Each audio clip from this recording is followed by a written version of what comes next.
So it finally happened. Our school cared so little about our safety that someone went missing. Craziest part is that they went missing in broad daylight. It was at recess and Chirag bet everyone that he could run all the way out to the tree line and back without the teacher seeing. I mean, if he did it, he would have won around $30 total. He actually got all the way out there and was running back to the rest of us. When one moment he was there. Shit, I didn't think he could do it. Now I owe him $5. Give me all your money, suckers. And the next it was like it was being swallowed up by the ground. It was the craziest scene. Oh help me. What the is happening to me? Okay, like, everyone is seeing this, right? I'm not crazy, right?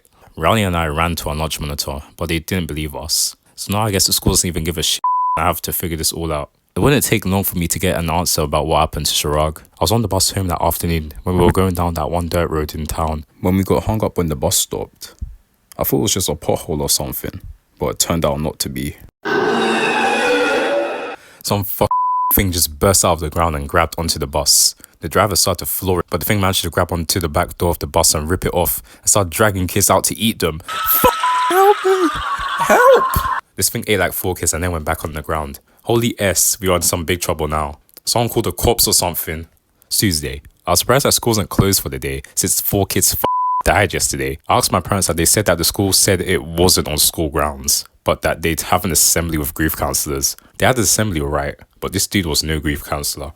Kids, my name is Bart Gummer, and I am here to tell you some critical need-to-know information. Your boss was attacked by a creature that is known as a graboid. What the of grief counsellor is allowed to carry a gun into school? He did tell us about these graboids and the fact that they turn into other creatures. After the assembly, this Bert guy just kind of went out to the playground and started playing with a toy car that he had taped a bunch of explosives to. I'm a little scared that this guy is mentally unstable. Come on, just follow the car so I can blow you up and go home. At this point, I'm not sure what to be scared of. The underground creature or the middle-aged guy playing with bombs on the playground. Bert screwed around with the explosive RC car for a few hours, but nothing happened, so I guess he went elsewhere. That elsewhere was, I guess, right over to Rowley's house. Rowley called me saying that I had to see what had gone down in his backyard.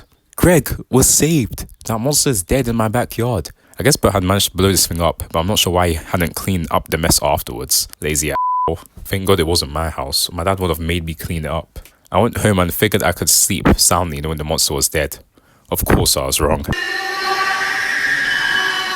I don't know what's making all the noises, but it sure sounds like there's going to be another grief counseling assembly tomorrow, Wednesday. So good news, but then some really bad news.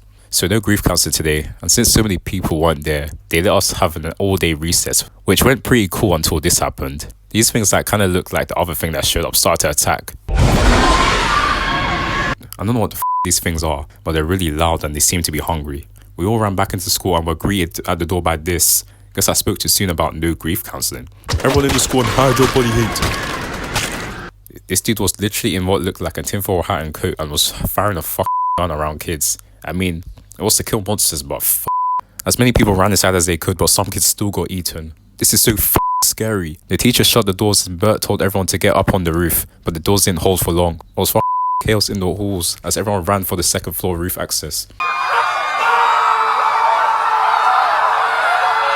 I guess the local preschool had also come to hide here because their building only had 1 floor. This went even worse than you would think, because of course 3-year-olds really can't run that fast and are bite-sized. Holy shit, Manny, this was personal now. I need to get revenge on these things. When I got to the roof, I went up to Bert and asked him for the biggest gun he had. I was gonna get some payback. I found Bert on the roof of the school. He was shooting at the monsters. For whatever reason, Bert didn't seem that receptive to giving a 13-year-old a gun, and just went back to shooting at the creatures on the ground. But they killed my brother. I need a gun to shoot them. Oh no, I wouldn't give you a gun if it was World War III. Please. After a while, the screaming from these stupid things stopped, and some of the monsters that were still outside of the school actually turned tail and ran away. I thought that I guess they got scared of getting shot by Bert and ran off, but he said that this was actually a much worse sign. Bert actually did give me a gun though, and he said that we had no choice but to clear the inside of the school as fast as possible. When we got down into the hallways, all we saw were body parts and what looked like husk. I don't like this. This is bad news. This was until we got to the gym and we saw, well, I'm not sure what, but I haven't been sure what any of these signs have been. The gym was a scene of complete carnage with dead bodies and blood all over. These two things were eating the bodies and making one hell of a mess. I guess those screaming things turned into these. These looked way scarier. One creature noticed me and started to hiss loudly, kind of like the other things.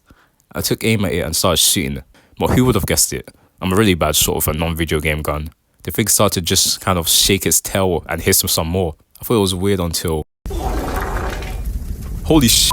Holy balls. This one shot fire out of its butt and flew into the air. It was like some kind of ass dragon.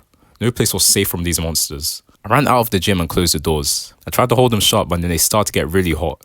These creatures must be trying to burn the door down. I found Bert and told him about this. He freaked and ran to the gym.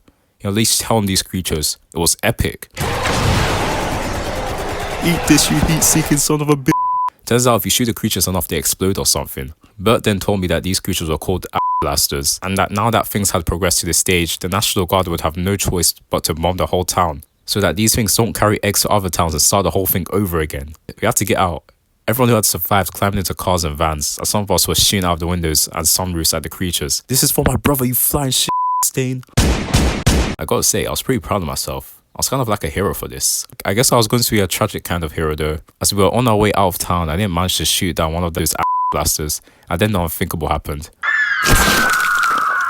There was a bunch of pain and then everything went black. Then even weirder, when I woke back up, I was in a strange room. No one was there. There was my journal on the couch next to me, and some writing on the wall. I had no idea where I was, but hopefully I could get some answers.